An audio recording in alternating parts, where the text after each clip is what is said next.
சொற்கள் நம்மை அமைதியுற செய்ய வேண்டும். அடுத்த கட்டத்திற்கு நம்மை தயார் செய்ய வேண்டும். பாருங்க, உங்களை அடுத்த கட்டத்திற்கு தயார் செய்கின்ற உங்களுக்கு இருக்கக்கூடிய அறிவிற்குள் ஒரே ஒரு வெளிச்சத்தை மட்டும் பாய்ச்சுகிறேன். ஒரு மீட்டிங் இப்படிதான் பேசியிருக்கேன். பேசிட்டு பேக் ஸ்டேஜ் ஒரு 45 வயது பெண் இருப்பாள். சரியான பணக்காரியா இருப்பா போல இருக்கு. அவளுடைய அட்டையர் அப்படி இருக்கு.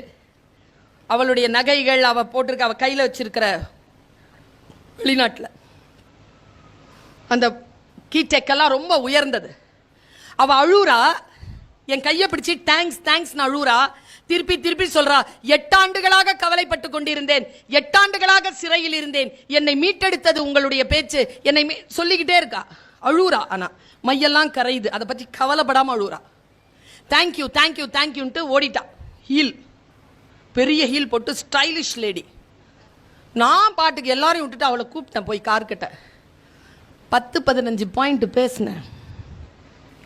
எந்த பாயிண்ட் உனக்கு பிடிச்சதுன்னு சொல்லு. மக்கள்கிட்ட சொல்லலாம்ல அத. அவளுக்கு ஓடு உடைஞ்ச மாதிரி கேட்கின்றவர் யாருக்கேனும் ஓடு உடையலாம் இல்லையா? 8 வருஷமா சிறையில் இருக்கின்றவர்களை விடுதலை செய்யலாம் இல்லையா? சொல்லுன்னு அவ சொன்னாங்க. நான் என்ன சொன்னேன்றத, அது அப்படியே அவளுக்கு என்ன சொன்னேன் அப்படிங்கிறத நான் சொல்றேன். சொல்லணுமா?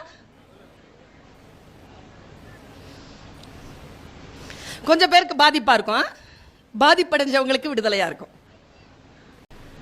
ஒரு காட்டு வழி, ஒருத்தர் நடந்து போய்கிட்டே இருக்கிறான். ஒரு பாம்பு புத்து, அதுல இருந்து ஒரு பாம்பு வருது வெளியில.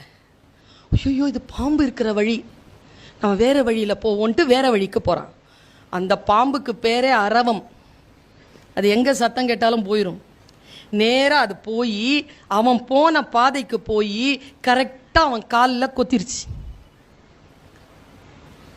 நாம அந்த வழிக்கே போவாம நம்ம வழிக்கு வந்து நம்ம கொத்தனவங்க இருக்காங்க தானே, நம்மளை கொத்தனவங்க வாழ்க்கையில் இருக்காங்க தானே.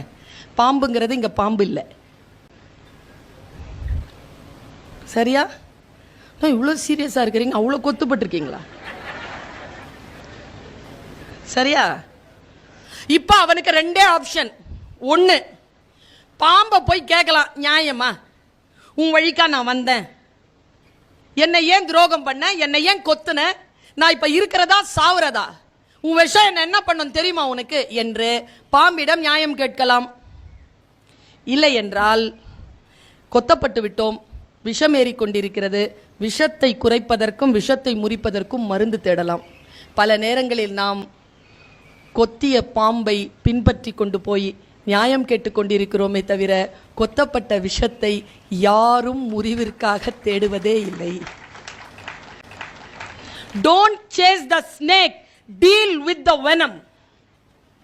உங்களுக்கு எது பாதிப்பாக இருக்கிறதோ அந்த பாதிப்பில் இருந்து வெளியில் வாங்க. நான் வந்தேன், கொத்தப்பட்ட பொழுதெல்லாம் நிமிர்ந்து நின்று கொத்திய பாம்பிற்குள் போகாமல், பாம்பிற்கு பின்னால் போகாமல், கொத்தப்பட்ட விஷத்தை முறித்து இதோ நிற்கிறேன்.